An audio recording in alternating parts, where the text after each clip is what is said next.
This one-of-a-kind car was lost in a Midwestern barn for over 30 years.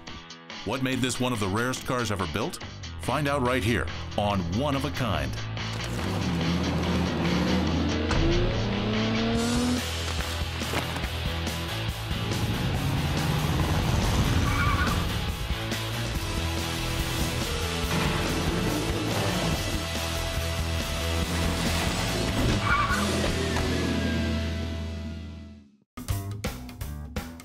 Sometimes cars become classics the moment they roll off the assembly line.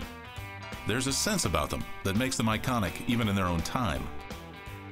And sometimes the people who build the car don't even know what they have. Hundreds of priceless automobiles have been lost to history simply because their owners didn't know any better.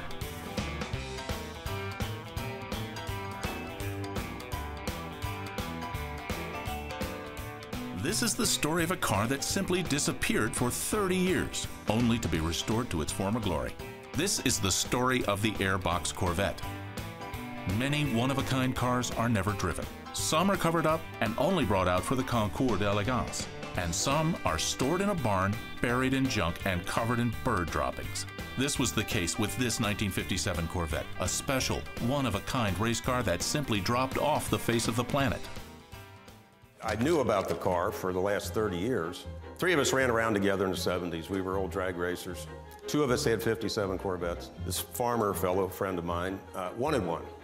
Found this car in the paper, bought it, drove it home, and like I said, it was so ugly, put it in the corner of the barn and took it all apart. For years, the classic car never saw the light of day. But eventually, someone remembered it was under a pile of old car parts and other debris. When we got in to look at the car, we had to dig our way back into the corner, move a lot of farm equipment and other cars, and when we did get back to look at it, it was buried under a lot of debris. Finding this car in the barn was very much like finding a Picasso in the attic, and perhaps even more so. It took a keen eye to spot the classic car beneath the layers of dust and grime. Years of neglect had damaged the original fiberglass exterior and had nearly destroyed the work of art. And of course, having been an old race car that had then been sitting in a barn for 30 years, it had deteriorated to the point that most people would look at it and think that it was beyond hope. Body-wise was bad. But there was something about this particular car that raised some interesting questions for her new owner. He suspected that under the hood, there was a special cold air induction system, known as an airbox, that was used in only a handful of factory-built cars. I was 90% sure that it was an airbox car. But there are certain little identifying factors on airbox cars that no other Corvettes have. We found out through our expert, Mr. Kaiser, what to look for in these certain areas, which I would crawl over the top of the pile of debris to get down inside of the engine compartment to identify one.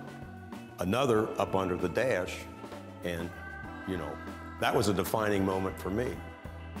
The airbox system captured cooler, higher density outside air for the ramjet fuel injection and rear brakes. Duntoff and his engineering people came up with an idea where they could intake air from behind the grill on the left side, back the left inner skirt, intake into the engine, into the injector, another tube down out of the bottom of the box, down through the rockers to the rear brakes, and all that ductwork in the back directs air into the backing plate and out of the backing plate to cool the brakes. The right side has a hose that does the same function. Only 43 Airbox Corvettes were ever made, and fewer than 25 are known to have survived, making this car an incredible find.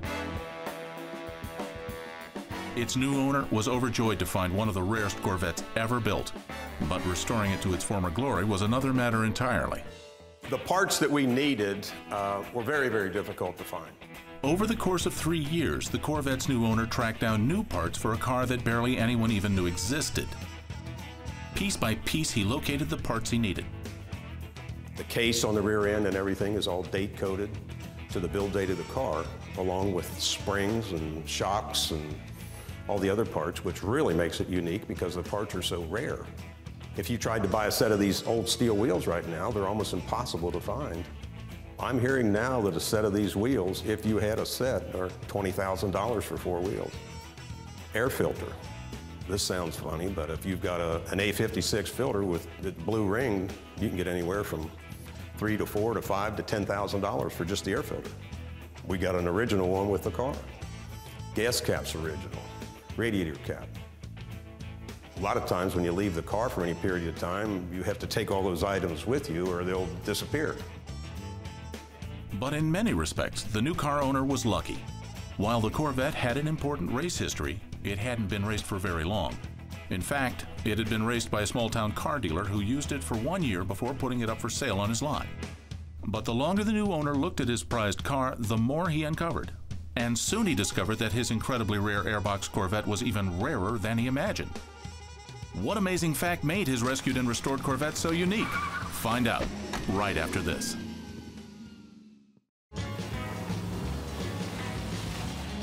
After rescuing this classic Airbox Corvette from an Ohio barn, the new owner explored the car from bumper to bumper, and what he found exceeded his wildest expectations. Well, we got the car out of the barn and back to the shop where we could really start taking it apart and looking at it very closely. And as we did, it became clear that the car was even more special than we had originally thought it was. We have the original engine and fuel injection, the drive line, all the suspension parts are all unique to an Airbox car, and some of them unique to this car.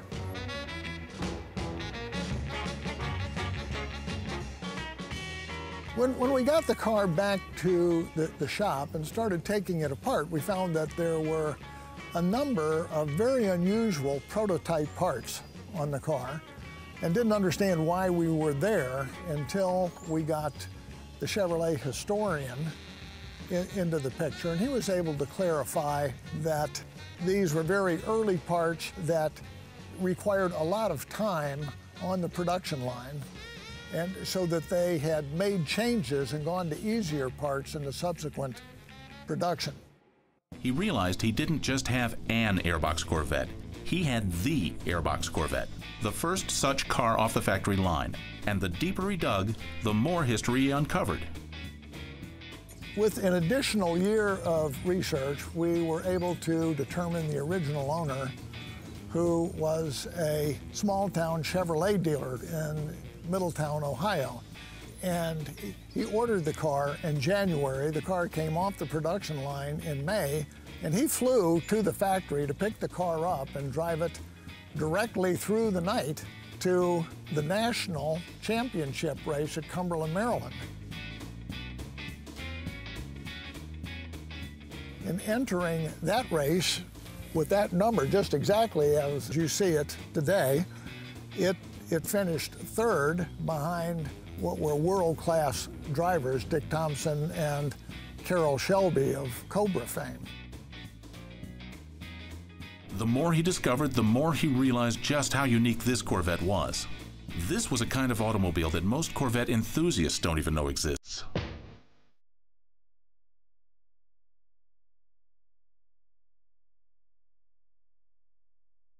Well, believe it or not, a lot of, quote, Corvette enthusiasts, unless they're old school guys, don't know what an Airbox car is. And it's just in the last, I would say, 4 or 5 years that it's coming into its own in popularity. This car is a terrific example of a car that was very, very sophisticated. It was a state-of-the-art race car that was made available to the public by Corvette.